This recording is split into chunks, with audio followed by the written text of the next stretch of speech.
네, 김상호의 마켓 밸런스 시간입니다. 이 시간에는 토마토 투자자문 김상호 대표와 함께하겠습니다. 대표님 어서 오십시오. 네, 안녕하십니까? 안녕하십니까? 네, 김상호 대표가 가지고 오는 주간 지수 시나리오와 맥점이 되는 요일 살펴보도록 하겠습니다.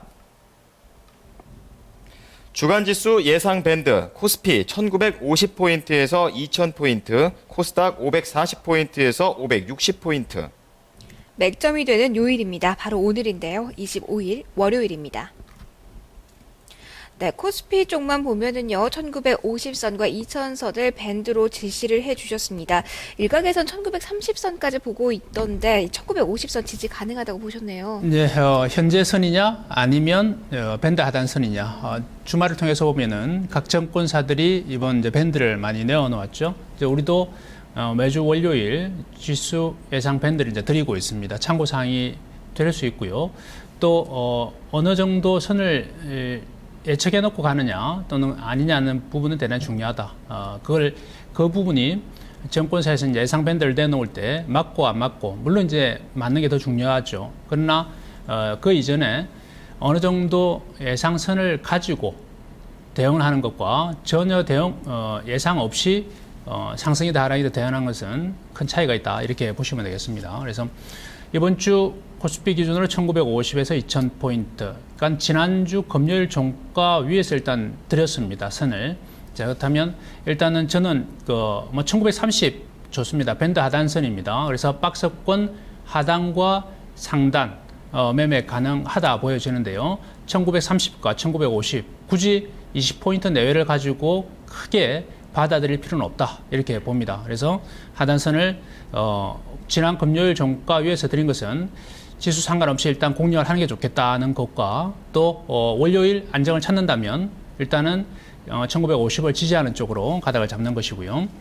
자, 전체적으로 본다면은 지난주 코스피 지수 마이너스 1.9%로 하락 마감이 되었습니다. 최근에 가장 주 단위로 본다면 최근에 가장 큰 하락이다 이렇게 봐야 되겠고요. 코스닥은 상대적으로 좀 양호하죠. 0.64%. 그래서 코스피 기준으로는 3주 연속 하락세가 되었고 코스닥은 이제 첫 번째 주 하락세. 그러나 상대적으로 본다면 코스닥이 조금 더 양호한 조정을 보이고 있다. 그래서 코스닥의 밴드는 540에서 560. 그래서 21선 위에서 지지하면서 반등할 수 있는 여지가 있다. 여전히 그렇게 보겠습니다. 네, 그럼 이번 주 역시 코스닥의 발걸음이 조금 더 가벼울 것이다 라고 보셨는데요. 이렇게 코스피와 코스닥의 엇갈린 흐름 속에서 전략 어떻게 좀 잡아야 될까요? 예, 디커플링 문제가 상당히 크게 대두가 되고 있죠. 예, 어느 선까지 되느냐 또 어떻게 그 디커플링을 대처를 하느냐는 부분이 중요하겠습니다. 지금 미국의 다우지수 또 우리나라의 코스피 지수 간의 상대적인 디커플링도 클 뿐만 아니라 또 우리 시장 내에서도 코스피와 코스닥 간의 양시장 간의 디커플링도 또 대단히 큽니다. 그러면 사실 답은 나와 있는 것이랑 똑같죠. 디커플링 된다는 것은 한쪽이 좋은 것이고 한쪽이 안 좋은 것이다. 그러면 굳이 디커플링 안 좋은 쪽을 계속 내세우고 코스피 지수 대비해서 시장 전략을 계속 취하다 보니까 이거는 실질적으로 나한테 전혀 소득도 없을 뿐더러 전략에도 전혀 도움이 안 되고 종목을 선정하는 데도 전혀 도움이 되지 않는다. 이게 가장 중요하지 않겠냐는 겁니다. 그 반대편에 그럼 본다면 결국 이제 중형주, 나가서 소형주까지 결국 코스닥 또 코스피의 중형주까지 상승세를 타고 있고 또 양호한 조정을 겪고 또 상승을 모색하고 있고 그럼 그 부분을 분명히 봐야 된다는 것은 우리가 나와 있는 답이다 이렇게 보면 되겠죠. 그래서 선을 어떻게 가져가느냐가 대단히 중요하고요. 또 어떤 종목을 공략하느냐가 대단히 중요하다 이렇게 보여집니다. 전략을 좀 단순화하는 게 좋지 않겠냐. 양갈래길이 있습니다. 이쪽이 결국 이제 우리가 우리 시장 내에서 공략하는 것이고 한쪽 길이 코스닥이고 한쪽 길이 코스피고 그렇습니다. 그러면 당연히 이쪽 길로 가야 되는 것인데 양갈래길에서 잘못 간 경우가 분명히 더 많은 것 같고 열에 한 6, 7 투자자들은 이쪽 길로 가 있는 거죠. 코스피로. 그럼 갔다가 다시 돌아올 필요가 있겠고 조절을 어느 정도 할 필요가 있겠다 이렇게 보여집니다. 그 부분이 가장 중요하고 또 전략을 단순화시키는 게 좋겠죠. 생각이 복잡할수록 지금은 제가 보기에 올바른 전략을 세우기 힘들 것 같다 이렇게 보여집니다. 그래서 우리가 항상 그 선을 드린 것은 대형주를 오히려 단기적인 매매에서 접근을 하고 중소형주를 중장기적인 관점에서 접근하자. 이 전략을 여전히 펼치겠다. 이렇게 보시면 되겠고요. 이거는 우리가 이때까지 생각해오던 전략과는 완전히 다른 것이죠. 그러니 자꾸 어렵게 생각되고 이러다 코스닥이 말겠지. 그런 생각으로 자꾸 회귀를 하게 되는 거죠. 그러니까 우리가 일반적으로 생각하면 코스피, 대형주, 중장기, 코스닥, 중소형주, 단타 이거란 말이죠. 그 틀을 깨시기 바랍니다. 확실히 그동안의 관성 때문에 확실하게 좀 투자를 못하는 그런 경향도 있는 것 같아요. 네. 자, 그럼 이제 주간 맥점 시나리오 보도록 하겠습니다. 우선은 이번 주 어떤 지표들이 좀 예정이 되어 있습니까? 네, 이번 주 주요 지표들을 본다면 미국 시장, 우리 지표들은 크게 이제 중요한 것은 없다고 보여집니다. 다만 이제 다음 달서부터 실적 발표가 이제 있는데요. 실적 장세 크게 기대할 바는 없다 이렇게 보고 있고 종목별로 이제 접근하는 것이다. 그리고 실적을 앞두고 그러면 이번 주에 윈도우 드레싱 효과가 나올 가능성이 있죠. 이제 그 부분에 포커스를 한번 맞춰보는 게 좋겠고 주요 지표는 미국 시장에 있다 이렇게 봐야 되겠습니다.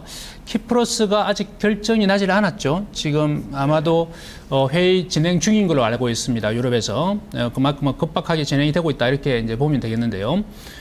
몇 시간 뒤에는 이제 결론이 나올 것 같습니다. 근데 어쨌든 키프로스 정부가 플랜 B 그러니까 국유 재산을 담보로 해서 채권을 발행하는 것에 합의를 한 것으로 나왔죠. 한 걸음 물러섰다 이렇게 보시면 되겠습니다. 그래서 우려보다는 해결 기대감이 이제 컸고 또한 미국 내 실적을 보면서 좀 자신감을 얻었다 이렇게 봐야 되겠습니다. 미정시가 지난 토요일 새벽 끝난 미정시가 상승 마감을 했습니다. 그러니까 보게 되면 나이키와 또 티파니 이제 보석업체이죠. 네, 세계 2위의 보석업체인데요. 이 기업들의 실적이 상당히 좋게 나왔습니다. 그렇다 보니까 주가가 상승을 했고 다우지수 상승을 이끌었다 이렇게 볼 수 있는데요. 나이키 같은 경우는 대표적인 뭐 소비업 종이고 티파니 같은 경우를 한번 생각해 보면 먹고 살만 해야지 매출이 일어날 수 있는 것이죠. 그건 뭐 우리 시장이나 미국 시장이나 똑같습니다. 여러분들이 내가 지금 죽을 지경인데 목걸이하고 귀걸이하고 하시겠습니까? 안 하는 거죠, 그죠? 그러니까 미국은 경기가 실물 경제로 많이 내려왔다. 이렇게 볼 수 있고, 우리가 계속 엇박자를 탈 수 있느냐? 그렇지 않다. 결국 지금 보시게 되면 돈의 흐름을 가장 먼저 있는 거는 돈이 많은 그룹들이 먼저 읽게 됩니다. 어쩔 때는 또 시장을 주도하게 되죠. 돈을 먼저 집어넣으면서. 이거는 우리 가계 소비도 똑같다 보시면 됩니다. 그래서 중산층이 살아나야 된다. 돈 있는 사람이 돈을 써야 된다.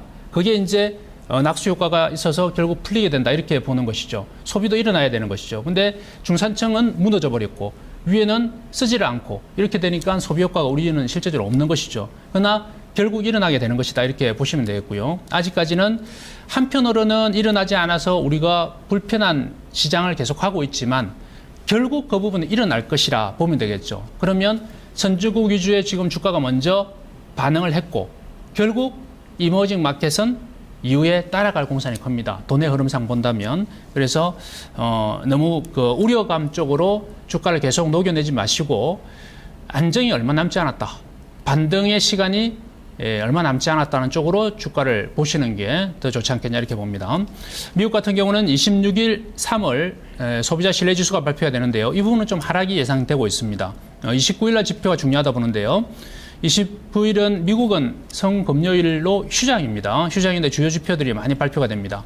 개인 지출, 개인 소득 등이 가장 중요하다. 소비 관련해서 이렇게 보는데요. 상승이 기대가 됩니다.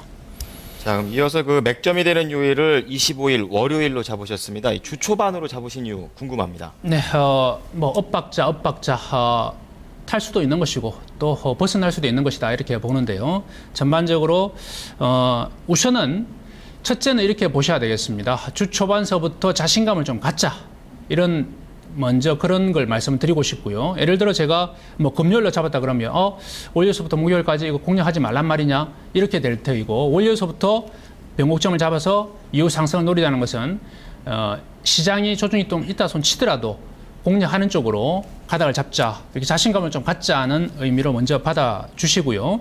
그렇다면 이제 어느 쪽으로 공략할 것이냐의 부분 첫째 되겠습니다. 그래서 말씀드렸던 윈도우 드레싱 효과 이거는 이제 대형주에도 분명히 나타날 수 있습니다.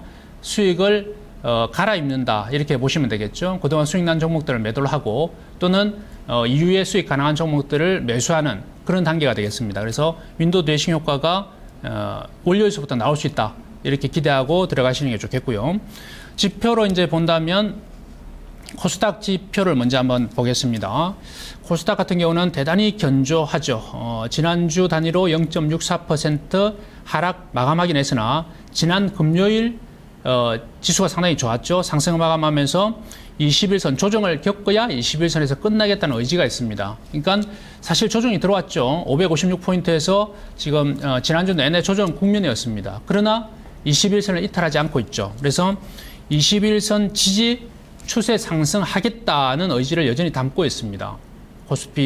코스닥 같은 경우에는. 그래서 일단 하락 시 매수 또는 이 21선 해봐야 불과 몇 포인트 되지 않는 선인데 그 선 때문에 비중을 축소하고 줄일 필요는 없지 않겠냐. 오히려 비중을 좀 늘리고 공략하는 쪽으로 가져가는 게 좋겠다. 이렇게 봅니다.